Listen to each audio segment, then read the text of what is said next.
আমার মুসলমান ভাইরা, সন্তান দেওয়ার মালিক হচ্ছে আল্লাহ তাআলা। আমাদের দেশে অনেক মানুষ আছে মাজারে গিয়ে সিজদা করে, মাজারে গিয়ে সন্তান চায়। বিয়ে হয়েছে 10 বছর 12 বছর হয়ে গেছে, সন্তান হয় না। মাজারে গিয়ে সিজদা চায়, বলে ইয়া খাজা মেরে মতলব কো পুরা কর দেয়া।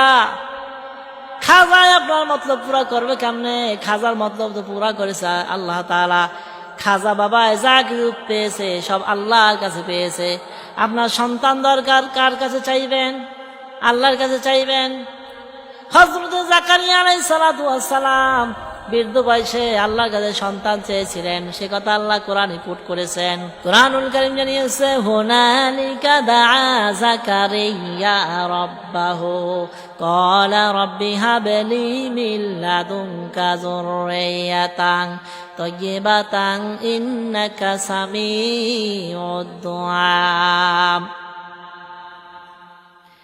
সূরা আল ইমরানের 38 নম্বর আয়াত। জাকারিয়া আলাইহিস সালাতু ওয়াস সালাম আল্লাহর কাছে 2 হাত তুলে দোয়া করেছিল, হে আল্লাহ, তোমার পক্ষ থেকে তুমি আমাকে একটি সুসন্তান দান করো, নিশ্চয়ই আপনি প্রার্থনা শ্রবণকারী। জাকারিয়া আলাইহিস সালাতু ওয়াস সালাম 2 হাত তুলে আল্লাহর কাছে চেয়েছেন। আমরা তো জাকারিয়া আলাইহিস সালামের মতো আমরা আল্লাহর কাছে চাই না, আমরা চাই বাবার কাছে। বাবার কাছে গিয়ে, বাবা আমার একটা ছেলে দাও, মেয়ে দাও। জাকারিয়া আলাইহিস সালাম আল্লাহর কাছে 2 হাত তুলে দোয়া করেছে, হে আল্লাহ, তোমার পক্ষ থেকে তুমি আমাকে একটি সুসন্তান দান করো। এটা বানিয়ে বললাম, সূরা আল ইমরানের 38 নম্বর আয়াত। এরপরে জাকারিয়া আলাইহিস সালামের প্রশ্নের জবাবে আল্লাহ পাক বললেন, ফানাদাতহুল মালায়েকাতু ওয়া হুয়া কায়িমুন ইউসাল্লি ফিল মিহরাবি আন্নাল্লাহা ইউবাশশিরুকা বিয়াহইয়া মুসাদ্দিকাম বিকালিমাতিন মিনাল্লাহি ওয়া সায়্যিদান ওয়া হাসূরান ওয়া নাবিয়্যাম মিনাস সালিহিন। সূরা আল ইমরানের 39 নম্বর আয়াত। আল্লাহ পাক বলেন, যখন জাকারিয়া আলাইহিস সালাম যখন নামাজে দাঁড়িয়েছে, তখন ফেরেশতা এসে বললেন, হে জাকারিয়া, আল্লাহ তোমাকে ইয়াহইয়ার সুসংবাদ দিচ্ছেন। বলেন সুবহানাল্লাহ।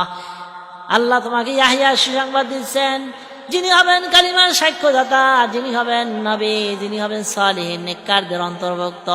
এরপরে জাকারিয়া আলাইহিস সালাতু ওয়াস সালাম বললেন, ক্বালা কাযালিকা আল্লাহু ইয়াফআলু মা ইয়াশা। জাকারিয়া আলাইহিস সালাম বললেন, হে আল্লাহ, আমি তো বৃদ্ধ মানুষ, সন্তান কিভাবে হবে? আল্লাহ পাক বললেন, হে জাকারিয়া, আমি আল্লাহ ইচ্ছা করলে বৃদ্ধ বয়সেও আমি আল্লাহ সন্তান দিতে পারি। জাকারিয়া আলাইহিস সালাম বলে, আল্লাহ, আমি তো বৃদ্ধ মানুষ, সন্তান কিভাবে হবে? আমার বয়স তো বুড়ো হয়ে গেছি, বার্ধক্যে পৌঁছে গেছি, 90 বছর বয়স হয়ে গেছে, সন্তান কিভাবে হবে? আল্লাহ পাক বললেন, ক্বালা কাযালিকা আল্লাহু ইয়াফআলু মা ইয়াশা। আল্লাহ বলেছেন, আমি যা ইচ্ছে তাই করি, আমি আল্লাহ ইচ্ছে করলে বুড়া বয়সেও সন্তান দিতে পারি। সে আল্লাহর ক্ষমতা আছে না নাই? আছে। কুরআনুল কারীম জানিয়েছে, ওয়াল্লাযীনা তাদউনা মিন দুনিহি লা ইস্তাতিউনা নাসরাকুম ওয়ালা আনফুসাহুম ইয়ানসুরুন। সূরা ইউনূসের 106 নম্বর আয়াত। আল্লাহ পাক বলেন, তোমরা আমি আল্লাহ ছাড়া অন্য কাউকে ডেকো না, যে তোমাকে উপকার করতে পারে না, অপকার করতে পারে না, তোমরা তাকে ডেকো না। কে বলেছেন? আল্লাহ বলেছেন, তোমরা আমি আল্লাহ ছাড়া অন্য কাউকে ডেকো না, যে তোমার উপকার করতে পারে না, অপকার করতে পারে না, তোমরা তাকে ডেকো না। যদি তোমরা আমি আল্লাহকে বাদ দিয়া যদি তোমরা অন্যের কাছে যদি সাহায্য চাও, অবশ্যই অবশ্যই তুমি জালিমদের অন্তর্ভুক্ত হয়ে যাবে। তাহলে সন্তান চাইতে হবে কার কাছে? আল্লাহর কাছে চাইতে হবে। আকীদা বিশ্বাস করুন, কোন মরা মানুষ বলেন, জিন্দা মানুষ বলেন, আপনাকে কিছুই দিতে পারবে না। কারণ দেওয়ার মালিক হচ্ছে আল্লাহ তাআলা। খায়রিহি ওয়া শাররিহি মিনাল্লাহি তাআলা। ভালো মন্দ ফয়সালার মালিক হচ্ছে একমাত্র আল্লাহ রাব্বুল আলামিন। ফয়সালার মালিক কে? আল্লাহ রাব্বুল আলামিন। সুতরাং আপনার ভালো মন্দ সব কিছু দেখবেন আল্লাহ তাআলা, সব কিছু দেবেন, সন্তান দিবেন, সব দিবেন একমাত্র আল্লাহ রাব্বুল আলামিন। আল্লাহ বলেছেন, আমার কাছে চাও, দুনিয়াতে যাদের বাচ্চা কাচ্চা হয় না, বিয়ে হয়েছে 10 বছর 12 বছর হয়ে গেছে, এমন রিপোর্ট পাওয়া যায় সন্তান না হওয়ার কারণে স্বামী স্ত্রীকে ডিভোর্স দিয়ে দেয়, আছে না নাই? সন্তান হয় না, স্ত্রীকে ডিভোর্স দিয়ে দেয়, তালাক দিয়ে দেয়। সন্তান না হওয়ার ব্যাপারে স্বামী স্ত্রী কেউই দায়ী নয়, ব্যাপারটি হচ্ছে আল্লাহ তাআলা। এই জাকারিয়া আলাইহিস সালামের এই ঘটনার দ্বারা আমাদের শিক্ষণীয় বিষয় হলো, জাকারিয়া আলাইহিস সালামকে বৃদ্ধ বয়সে যে আল্লাহ সন্তান দিয়েছেন, এটা আমাদের জন্য শিক্ষা, দুনিয়ার মানুষের জন্য শিক্ষা যে আল্লাহ বৃদ্ধ বয়সে সন্তান দিতে পারে, হতাশ হওয়ার কারণ নাই। কুরআনুল কারীম জানিয়েছে, লিল্লাহি মুলকুস সামাওয়াতি ওয়াল আরদি ইয়াখলুকু মা ইয়াশাউ ইয়াহাবু লিমান ইয়াশাউ ইনাসা ওয়া ইয়াহাবু লিমান ইয়াশাউ যুকুর। সূরাতুশ শূরা 49 নম্বর আয়াত। আল্লাহ পাক বলেন, আসমান জমিনের রাজত্বর মালিকানা আমি আল্লাহর। আমি আল্লাহ যা খুশি তাই সৃষ্টি করে, আমি আল্লাহ যাকে খুশি কন্যা সন্তান দান করে, যাকে খুশি আমি পুত্র সন্তান দান করে।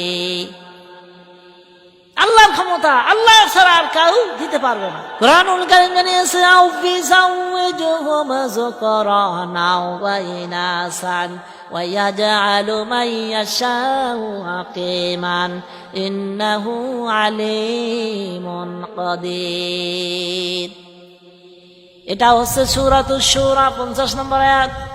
আল্লাহ বলেন, আমি কাউকে ছেলেও দেই, কাউকে মেয়েও দেই, আবার আমি আল্লাহ কাউকে কিছুই দেই না, বন্ধা করে দেই। এখানে ক্ষমতা কার? আল্লাহ সুবহানাহু ওয়া তাআলার ক্ষমতা। আল্লাহ বলেন, আমি কাউকে ছেলেও দেই, কাউকে মেয়েও দেই, আমি আল্লাহ আবার কাউকে কিছুই দেই না, বন্ধ করে দেই। আমার মুসলমান ভাইরা, তাহলে এই কোরআনের আয়াতের সাথে একটু মিলিয়ে দেখেন, আমার মহান আল্লাহ কে বলেছেন কাউকে ছেলেও দেয়, কাউকে মেয়েও দেয়, আবার আল্লাহ কাউকে কিছুই দেয় না। সুতরাং সন্তান হয় না মন খারাপ করিয়েন না। আল্লাহ হয়তো বা আপনাকে সন্তান না দিয়ে আপনাকে ঈমানের পরীক্ষা করেছেন, আপনি আল্লাহর প্রতি বেজার আছেন, না খুশি আছেন।